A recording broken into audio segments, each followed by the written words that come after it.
Lectures labour law पे upload हो चुके हैं with the questions of labour law in it.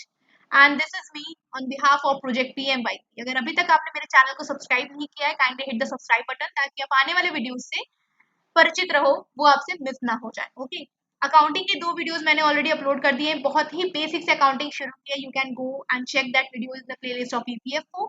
Exam ज्यादा दूर नहीं है, इट इज ऑन 2 जुलाई, तो हमें अपनी प्रिपरेशन बूस्टअप करनी है। फटाफट प्रिपेयर करो, जो भी रिवीजन छूट चुका है रिवाइज करो, ठीक है। अब मेरे वीडियोस को 10-15 मिनट की वीडियोस होती है, ज्यादा बड़ी नहीं होती है, तो आप इसको फटाफट देख के कंप्लीट कर सकते हो, जिससे आपका ना बैक पूरा रिवीजन हो जाएगा। चलो, सो लेट अस बिगिन। और आपको अगर ये वीडियो पसंद आती है, kindly hit the like button also. So narrow span of control results into, what is narrow span of control? So देखो, कंट्रोल करना मतलब कि एक मैनेजर के अंडर कितने आपके एम्प्लॉयज आ रहे हैं, मतलब कौन कौन आपका इस मैनेजर को रिपोर्ट कर रहा है, उसी को बोलते हैं नैरो स्पैन ऑफ कंट्रोल। तो बहुत अगर पतला स्पैन होगा कंट्रोल का, विच मीन्स मैनेजर है और बहुत सारे एम्प्लॉयज की लिस्ट है, तो it is a tall structure. ठीक है, अगर नैरो स्पैन है कंट्रोल का तो टॉल स्ट्रक्चर बोलते हैं उसको। ठीक है, अगला है, the following concept is developed on unitarism, individualism, high commitment and strategic alignment. कौन सा इसमें से कॉन्सेप्ट है जो इंडिविजुअलिज्म, यूनिटरिज्म, हाई कमिटमेंट और स्ट्रैटेजिक अलाइनमेंट पे डिपेंड करता है? Personal management, human resource management, industrial relations, personal administration.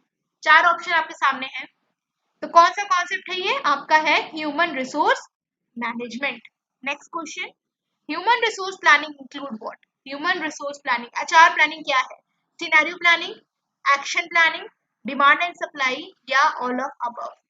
So human resource planning, human resource planning is scenario planning, action planning, demand and supply, it is all of above. Okay, next, which is non-quantitative job evolution method? Non-quantitative, D is none. Okay, so non-quantitative कौन सा है job evolution method? Ranking, grading, point rating method. Rank करना, grade करना या point rate method? Non quantitative, देखो हमें पता है रैंक करना और ग्रेड करना तो क्वांटिटेटिव है ना, फर्स्ट रैंक सेकंड रैंक दे रहे हैं, ए ग्रेड बी ग्रेड दे रहे हैं, इट इज क्वांटिटेटिव। तो point rating method is non quantitative method of job evolution. Okay, Who introduced the concept of quality circles in India? Quality circles का concept India में कौन लेकर आया था? Try to answer this question. PV Rao, Uday Parekh, Dharni P Sinha या SR उप्पा? ठीक है, एक हिंट दे देते हैं, ये सबसे पहले भेल द्वारा इंट्रोड्यूस किया गया था हैदराबाद के रामाचंद्रपुरम में। ठीक है, 1981। चलो, तो कौन इसको लेकर आया था? The right option is SR उप्पा, 1981 में स्टार्टेड बाय भेल। हो सकता है ये भी क्वेश्चन बन जाए कि कॉन्सेप्ट ऑफ क्वालिटी सर्कल्स कहाँ इंट्रोड्यूस किया गया था? भेल में, हैदराबाद। ठीक है, next, which of the following is correct sequence of training evolution? Training evolution का सही सीक्वेंस कौन सा है? Reaction, learning, behaviour and result, learning, reaction, behaviour and result, learning, behaviour, reaction and result, last है reaction, learning, result and behaviour. So इसके 4 level होते हैं। ठीक है, और कौन इसको प्रोपाउंड किया था? Donald Kirkpatrick. Donald Kirkpatrick, let me write it for you, Donald Kirkpatrick. ठीक है, तो सीक्वेंस क्या है आपका? Try to answer this question.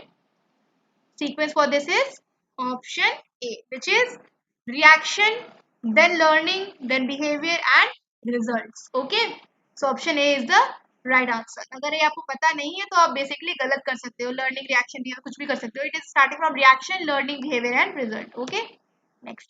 Which of the following is outcome of job satisfaction? Job satisfaction का outcome क्या है? High employee turnover, high productivity, absenteeism and all of above. तो all of above और absenteeism तो कुछ तो गड़बड़ लग रहा है, right? चलो, try to answer this. आपका job outcome satisfaction, job satisfaction का outcome क्या है? So job satisfaction का आपका outcome है हाई प्रोडक्टिविटी। एम्प्लॉय का टर्नओवर बढ़ जाएगा, ऐसे कैसे? एब्सेंट होने लगेगा भाई, जॉब सर्टिफाइड है तो एब्सेंट तो होगा नहीं, और एब्सेंट नहीं होगा तो ऑल ऑफ अबव तो होगा नहीं। सो आपकी क्या हो जाएगी? एम्प्लॉय की प्रोडक्टिविटी जो है वो बढ़ जाएगी, एम्प्लॉय की प्रोडक्टिविटी बढ़ जाएगी अगर वो जॉब से सेटिस्फाइड है। Who has propounded the system of concept of industrial relations? चलो, ये तो बहुत आसान सा है, system of concept of industrial relations कौन लेकर आए थे? Allan Flanders, Allan Flex, John T Dunlop, Neil and Chamberlain. So it was propounded by our John T Dunlop. इनकी डनलॉप थ्योरी है जिसमें इन्होंने 3 प्लेयर्स बताए हैं, राइट? एम्प्लॉय, मैनेजर और गवर्नमेंट. ओके, चलो. Which of the following is not a tripartite body? इसमें से कौन सी ऐसी ट्राईपार्टाइट बॉडी नहीं है? Works committee, ILO, Indian labour conference, wage board. So which of the following is not a tripartite body? So 4 options are given in front of you. Try to answer this question. So the right option for this is works committee. जो works committee है, it is not a tripartite body. ठीक है, ये tripartite body नहीं है. Next, the code of discipline was ratified by Indian Labour Conference to ensure discipline in industry. Identify the year of ratification. कब ratify हुआ था आपका इंडियन लेबर कॉन्फ्रेंस? ये तो थोड़ा आसान है ना. कोड ऑफ डिसिप्लिन कब रेटिफाई किया था इंडियन लेबर कॉन्फ्रेंस ने? हमने ऑलरेडी डिस्कस किया है. कोड ऑफ डिसिप्लिन 1958 में इंडियन लेबर कॉन्फ्रेंस ने रेटिफाई कर दिया था. Next, which of the following is not a characteristics of trade union? Trade union का कौन सा कैरेक्टरिस्टिक नहीं है? It is an association of employers और employees of the independent worker और of independent worker. It is relatively a permanent combination but not temporary or casual. It is association of workers who are engaged in not securing economic benefit for their members. It is influenced by member of ideologies. ठीक है, not a characteristic. Trade union का characteristic नहीं है. बहुत ही easy question है. Try to answer question number 11. सारे statements को कायदे से पढ़िए और फिर बताइए कि कौन सा कैरेक्टरिस्टिक नहीं है आपका. तो कुछ पता चल रहा है? Association of workers who are engage not securing benefit. भाई इकोनॉमिक बेनिफिट नॉट सिक्योर कैसे? हमें अपनी सैलरी बढ़ानी है, ट्रेड यूनियन के पास जाएंगे, ट्रेड यूनियन मांग करेगा तो ऑब्वियस सी बात है. ठीक है, option C is the right answer here, जो कि गलत है. Recognition of trade union is made by provision of what?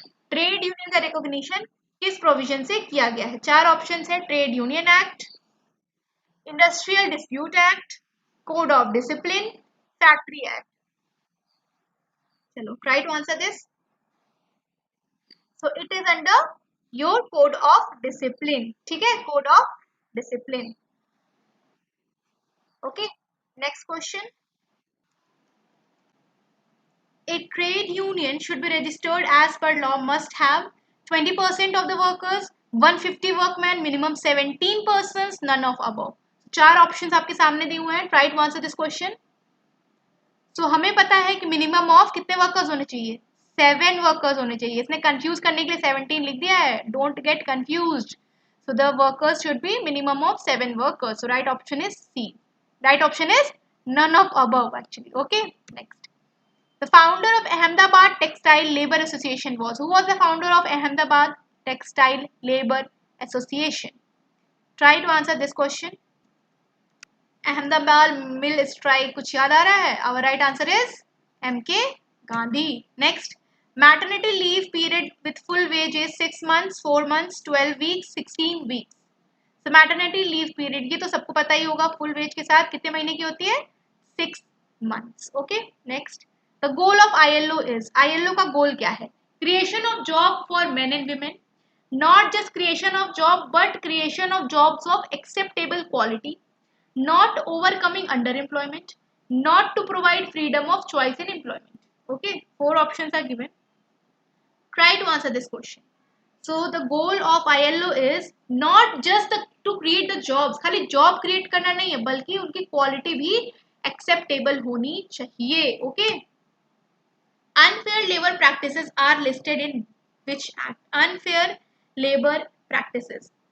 Factories Act, Industrial Employment Act, trade union act या industrial dispute act. So unfair labour practices. The right answer for this is option C, industrial dispute act of 1947. Next, the minimum wages act. What does it have? It have one schedule covering different kind of industries, one schedule covering different type of industries, shops and establishment, one schedule covering shops and establishment, 2 schedule covering industrial establishment and agriculture. तो हमारे minimum wage act में कितने schedule हैं? 1 है कि 2 हैं? अगर 1 है तो कौन से और अगर 2 है तो आपके पास एक ही ऑप्शन है। Try to answer our question number 19 here. आपके कहने पर हमने अकाउंटेंसी की एक सीरीज लाई है। अभी इंट्रोडक्शन के 2 वीडियोस ऑलरेडी हो चुके हैं और ये सीरीज तो खासकर उनके लिए बहुत इंपॉर्टेंट है जो मैथ्स और आर्ट्स बैकग्राउंड के हैं, बिकॉज कॉमर्स वालों के लिए तो बल्ले बल्ले ही है ये पेपर, लेकिन मैथ्स और अकाउंट्स वाले, जो मैथ्स और आर्ट्स वाले भी बच्चे हैं, उनको अकाउंट से भाग रहे थे वो लोग। तो जो मेरी वीडियो है मुश्किल से 15-15 मिनट की वीडियोस हैं, ठीक है, आप उसको देखो, आपको लगेगा कि यार इतना आसान तरीके से आपको समझ में आएगा सब कुछ, कि वहाँ पे जो भी मैंने इंट्रोडक्शन पढ़ाया। और ये ना करिएगा कि सेकंड वीडियो पहले देख लीजिएगा, पहले आप फर्स्ट वीडियो देखिएगा तभी सेकंड पे जाइएगा, बिकॉज फिर आपको समझ में नहीं आएगा, ठीक है। मैं उसका लिंक आपको डिस्क्रिप्शन में दे दूंगी, आप जाके उस वीडियो को चेक कर सकते हो। So the answer for this is, आपके टोटल ऑफ 2 शेड्यूल है, तो 2 शेड्यूल का केवल एक ही ऑप्शन है, 2 schedule covering industrial establishment and agriculture. The maximum daily hours to work in a day with normal wage allowed in factory is, maximum daily hours of work कितना है maximum hour बताओ। Try to answer this question number 20 here. So maximum daily working hour is, so the right answer for this is 9 hours. कितना? 9 hours. Okay. Next, who is the champion of welfare movement propagated in mid 19th century? Welfare movement का champion कौन है? FW Taylor, Andrew Ure, Seebohm Rowntree and Robert Owens. Scientific management term किसने propagate किया था? आप उसका answer बताओ, और यही 4 ऑप्शन आपके सामने हैं, ABCD। Try to answer this in comment. Scientific management, ठीक है, साइंटिफिक मैनेजमेंट, 4 ऑप्शन सामने हैं, इसी में से एक है। चलो अब बताते हैं champion of the welfare movement, Robert owners. Okay, next, which of the following statement about characteristics of labour is not true? Labour के बारे में कौन सा चीज सही नहीं है? It is a perishable commodity, perishable मतलब खराब हो सकती है, yes. Labour can not be separated from the person, workers have no reserve price, labour is flexible and mobile as capital, ठीक है, कैपिटल की तरह मोबाइल होता है, फ्लेक्सिबल होता है, पेरिशेबल है, सेपरेट नहीं किया जा सकता, रिजर्व प्राइस नहीं है। Question number 22 is here.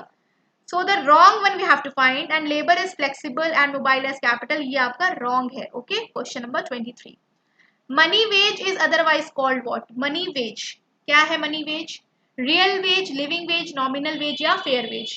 So money wage is what? So we know that money wage is nominal wage. चलो try to answer in the comment कि real wage क्या है? money wage plus what या minus what, जो भी, ठीक है, real wage क्या है? Next, wage board set right inter-regional differentials, inter-sectoral differentials, intra-industry differentials या फिर inter-industry differentials? wage board set right what? तो वेज बोर्ड किस चीज के लिए बना होता है? इंडस्ट्री के अंदर के लिए, काम के लिए बना होगा ना, तो it is intra industrial differential. Okay, next, question number 25, list of unfair labour practices a part of trade union and employers was included in. List of unfair labour practices, ये आंसर मैंने आपको बताया है। I am not going to answer this question, answer this question in the comment section and right answer will be pinned. जो भी right answer करेगा वो उसको मैं पिन कर दूंगी and I will give a heart. आप लोग समझ जाना कि it is the right answer. Okay, चलो moving to the next, and this was the last question for the day. मिलते हैं अगले वीडियो में। ऑलरेडी अकाउंटेंसी की जो वीडियोस है अपलोड कर दी गई है, you can go and check that out. 2 videos upload हो गई and more are on the way. अगर अभी भी आपने मेरे चैनल को सब्सक्राइब नहीं किया है, kindly hit the subscribe button and like my videos अगर आपको पसंद आ रही है तो। So this is me signing off on the behalf of project PMYP। मिलते हैं अगले वीडियो में, टिल देन जय हिंद।